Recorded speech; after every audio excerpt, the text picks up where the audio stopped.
Hey, if you like my videos, you might also like my comedy series YouTube Blue, which premieres every Saturday on the YouTube Blue YouTube channel. Go check out the link in the description and the card above to watch the latest episode. Now on with the video.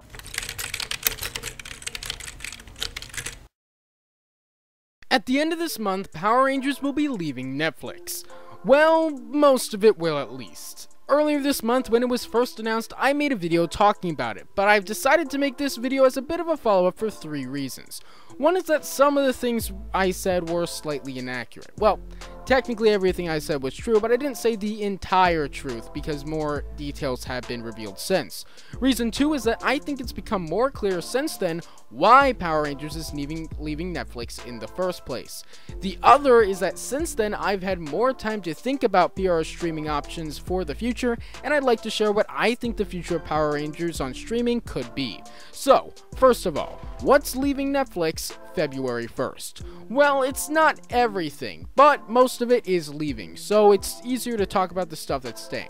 Mighty Morphin is staying, all 3 seasons. Also, I'm pretty sure the reversion from 2010 is also staying, which is kinda good because I'm pretty sure that it would be lost media otherwise. However, Alien Rangers will not be staying. That's a different title that presumably gets less traffic than MMPR. Also, the few most recent seasons will be staying. That includes Ninja Steel, Super Ninja Steel, and both seasons of Beast Morphers. Also, something I didn't mention in my original video is that all of the specials will be staying. Basically, if any episode or special has its own title rather than being a part of a season, then it's staying. That includes Clash of the Red Rangers and Legendary Battle Extended Edition, as well as the Christmas and Halloween specials from Samurai through Megaforce. So Party Monsters, Christmas Together Friends Forever, Trickster Treat, Stuck on Christmas, Raising Spirits, and A Robo Night Before Christmas are also staying on Netflix as well, at least for now. Which brings me to the next thing to talk about, why PR is leaving Netflix. So when this was first announced, there was a lot of confusion over whether Hasbro no longer wanted Power Rangers on Netflix, or Netflix thought that the middle seasons weren't getting enough watches for what they were paying, and just asked to keep MMPR and the more recent stuff on there. I think that since then it's become clear that this was more of a decision by Hasbro and not by Netflix. Since Hasbro has brought PR, they've been talking about showing off the potential of the brand, and it seems that part of that is kind of leaving behind what Saban was doing with the property. The mainstays of the show, airing on Nickelodeon and being available on Netflix, have only really been going on through Beast Morphers because of contracts the companies previously signed with Saban when they owned Power Rangers. So it seems like Hasbro just let the Netflix contract expire, just like how so far they haven't really shown any interest in renewing the contract Saban made with Nickelodeon back in 2018, which is set to expire this year. The only reason what's staying is probably because that's what was worked out with Saban before they sold it. Because Mighty Morphin and the specials and the newer seasons get more traffic than the middle seasons, it was just in the Saban contract for those to stick around a little longer. So clearly Hasbro has some kind of plan for Power Rangers streaming wise. But what is it? Well, let's talk about it. So, to me, there are only really 2 options, but first let's talk about a few other possibilities it could be besides those. So first, let's get out of the way Amazon Prime Video and Hulu. Nickelodeon for a while has had a lot of their content streaming on Amazon Prime Video, so maybe Power Rangers could join that over there. And I believe My Little Pony is currently streaming on Hulu, and My Little Pony is a Hasbro show, so they've already made deals with Hulu in the past.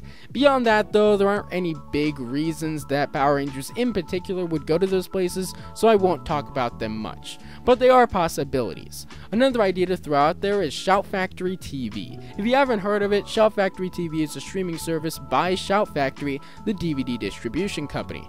Basically, any TV show or movie that they have the DVD rights for that their company hasn't kept the rights for streaming wise, it's on Shout Factory TV. So it's almost a misfit streaming service or a streaming service of leftovers. And that's not an insult. I love Shout Factory TV, and it kind of owns what it is. It's where you can currently stream all the Super Sentai seasons they've released on DVD. Now, as I've said before, Hasbro really wants to optimize the Power Rangers brand, so putting Power Rangers on Shout might not be a good idea. However, I think that if absolutely no one wants Power Rangers on their streaming service, or if Hasbro decides that they kind of want to move past the original Power Rangers series and focus on the movie stuff, maybe Power Rangers could show up there. But given that Hasbro has basically severed all connections with Shout Factory since they bought Power Rangers, I doubt it. But if they do, hey, at least it's free. So, now, let's talk about YouTube. A lot of people have been saying that Power Rangers might be streaming on YouTube.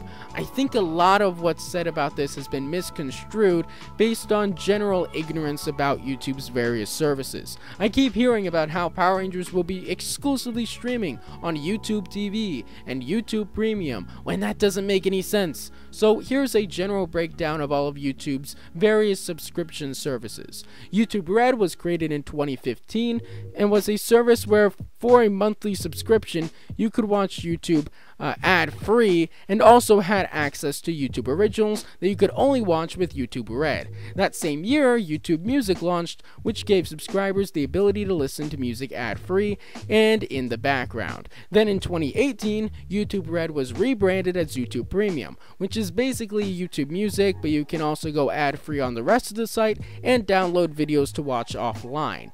Now though, pretty much all of the YouTube Originals have been made viewable for free, whether you have YouTube Premium or not, and YouTube doesn't make nearly as many YouTube Originals, with the ones they do make usually being free on release. So while I guess theoretically YouTube could have Power Rangers streaming on YouTube Premium, where you need a YouTube Premium subscription to watch it, nothing like that has ever happened, so it's very unlikely.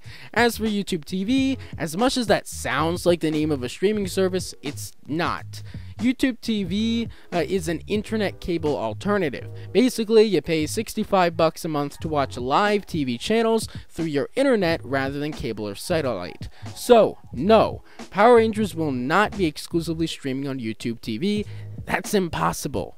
What could maybe happen for Power Rangers on YouTube is that Hasbro could create a Power Rangers YouTube channel where they upload clips and full episodes with ads. Maybe they could also do some 24/7 live streams of Power Rangers. That could be interesting. Either way, I honestly think Hasbro would probably make money, more money at least, off of the middle seasons by putting them on YouTube for free with ads than by having them on Netflix.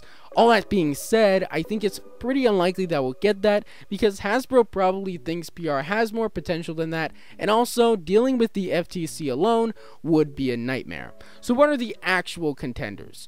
Well, the second most likely choice to me is Discovery Plus. Discovery Plus is a streaming service launched by Discovery a few weeks ago, and that might end up being a good place for PR. Discovery Plus currently streams shows from Discovery Channel, TLC, Food Network, and HGTV.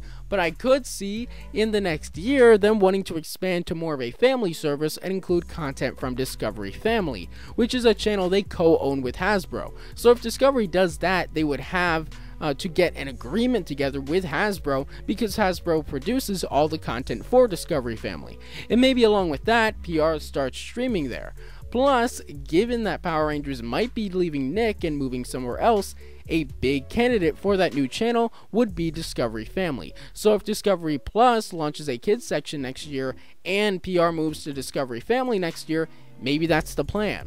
The best option though, to me, is Paramount Plus, which is the rebranded version of CBS All Access that launches in a little over a month. I think Paramount Plus could be really big. Plus, Hasbro has a good relationship with Viacom CBS, the parent company behind Paramount Plus. For one, Viacom CBS owns Nick, but also they obviously own Paramount Pictures, which Hasbro has worked with in the past for the Transformer movies and the G.I. Joe movies, among other things. And Paramount is going to be making that Power Rangers movie that is supposedly the future of the franchise in a couple of years. So it would make perfect sense for Paramount Plus to feature the Power Rangers library. Plus, who knows, maybe they're planning a Paramount Plus original series that's PR related. We'll see. But there you go. This video was kind of long, but hopefully I got my point across. What do you think of all this? Where do you think PR should go? Let me know your thoughts in the comments below. Don't forget to subscribe for daily videos on the franchises you love, and I'll see you tomorrow. Bye.